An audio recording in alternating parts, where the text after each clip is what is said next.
Hello friends, आप सभी का स्वागत है अपने चैनल खुरई जीएमएस कोचिंग में।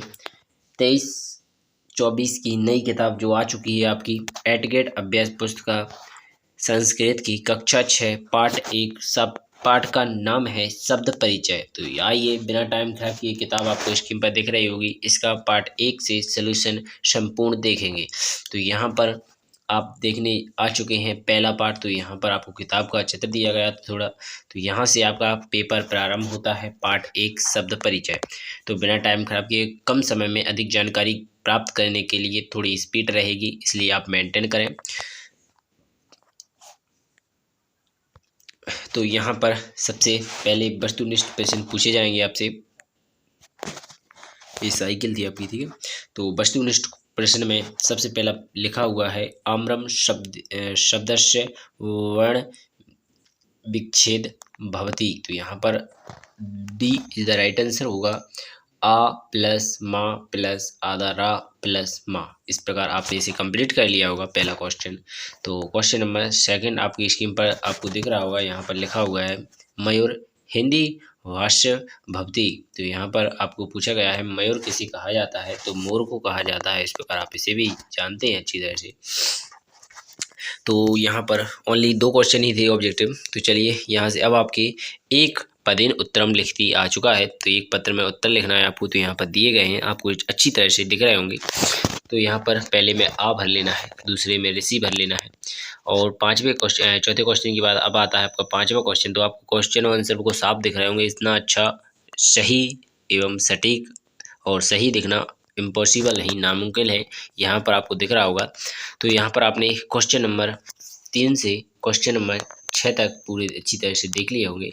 कोई भी ऐसी आपको जानकारी या कोई भी डाउट हो तो आप बिना कुछ पूछे हुए समझते हुए पूछ सकते हैं। जैसे 6वें क्वेश्चन में आपको पूछा गया है व्यंजन। तो यहाँ पर अणा णा णा ना मा, तो इस प्रकार आखिरी अक्षर होते हैं। तो इस प्रकार लिखा था घा घा याणा धा भा, इस प्रकार आपने इनको भी देख लिया। तो यहाँ पर कुछ भी जो लिखे हुए थे वो यहाँ पर आंसर प्रोवाइड किए हैं आपको, तो यहाँ पर आप लिख लीजिएगा। इसके बाद आपका क्वेश्चन नंबर 7 एक पदेन उत्तरम लिखती थी, यानी 3 अंक में रहेंगे जो। तो यहाँ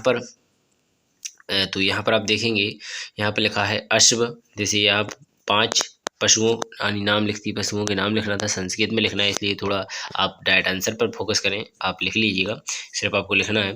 तो यहाँ पर लिखेंगे अश्व, ऊँट, एड़ा, भालू कहा अब और शश कहा।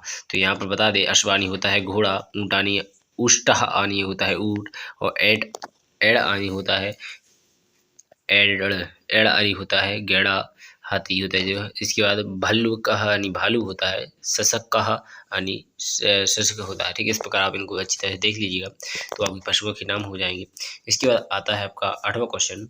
तो यहाँ पर पूछा गया है कहा यानी इनको क्रम में लगाना है। तो यहाँ पर का खा गा घा, इस प्रकार आप इनको क्रम में लगा सकते हैं। क्वेश्चन नंबर 8 भी आपने कंप्लीट कर लिया है। तो कम समय में अधिक जानकारी के लिए थोड़ी स्पीड बढ़ाते हैं, इसलिए आप मेंटेन करें। तो यहाँ पर क्वेश्चन नंबर थोड़ा जुकाम है, इसलिए इसे भी मेंटेन करें, आपको सब कुछ देखना होगा, समझना होगा। तो यहाँ पर लिखा हुआ है कि संयुक्त व्यंजनी संति। तो यहाँ पर आपको इस प्रकार दिया गया है छत्र ज्ञ और सह, इस प्रकार आपने संयुक्त व्यंजनों को भी देख लिया। इसके बाद आते हैं आपको 10वां क्वेश्चन। पाठ्य पुस्तकम के स्वरः सन्ति। यहाँ पर स्वर पूछे गए हैं। तो अहा अहा इही इही उहु उहु एहे एहे, इसी के बाद ए ओ, इस प्रकार आपने इनको 13 आपकी जो यहाँ पर आप देख सकते हैं स्वर हैं जितने 11 हैं, तो इनको आप देख सकते हैं यहाँ पर, जैसे 6 और 7 8 9 10 11। तो इस प्रकार आप इनको देख लीजिएगा, तो इनको आपने देख लिया होगा। इसके बाद आता है अगला क्वेश्चन, आपका क्वेश्चन नंबर 11 दीर्घोत्तरीय रहेगा। तो यहाँ पर अश्व, यहाँ पर लिखा है हस्व स्वर के बारे में, हम दीर्घवर्ण के बारे में। तो आचार्य अमृत ईश्वर उल्लुकः, इसके बाद अजानी अजगर होता है, इच्छु उटः इत रिष्टा इंद्र, इसके बाद इष्ट कहा। तो इस प्रकार आपने अश्व, इस प्रकार आपने इनको देख लिया है। तो जिस प्रकार लिखा हुआ है इस प्रकार आप अपनी किताब में लिख लीजिएगा। तो चलेंगे यहाँ पर क्वेश्चन नंबर 12 आपकी स्क्रीन पर दिया गया है, तो इसे भी देख लेंगे। तो यहाँ पर लिखा है व्यंजन शब्दम कर्मे कमेन संस्थान। तो इस प्रकार इनको दिया गया है, तो इनको सिर्फ क्रम से लगाना है। खा ड़ा चा ढा था, का, जा, इस प्रकार आपको इनको क्रम से लगा लीजिएगा। तो यहाँ पर लगे हुए हैं, आपको स्क्रीन पर दिख रहे होंगे। तो क्वेश्चन नंबर 12 एवं पेज नंबर 10 तक कंप्लीट होता है आपका। चलिए थोड़ा आगे और देख लेते हैं। तो यहाँ पर आपका अगला किताब का जो पार्ट 2 है वो आ चुका है। तो पार्ट 1 यहीं पर वीडियो को विराम करते हैं पार्ट 1 पर, और अगले पार्ट में यानी अगली वीडियो में आपको पार्ट 2 भी मिलेगा, पार्ट 3 भी मिलेगा। इस प्रकार सभी क्वेश्चनों का हल आपको कंप्लीट कराया जाएगा। तो जल्दी से बेल आइकन को दबा लें, जिससे कि जो भी वीडियो अपलोड हो वो तुरंत आपके पास पहुंच जाए। और सब्सक्राइब नहीं किया हो तो पहले सब्सक्राइब कर लें, ठीक है। तो धन्यवाद, बिना टाइम खराब किए अगली वीडियो मिलेंगे। भारत माता की जय। जय हिंद।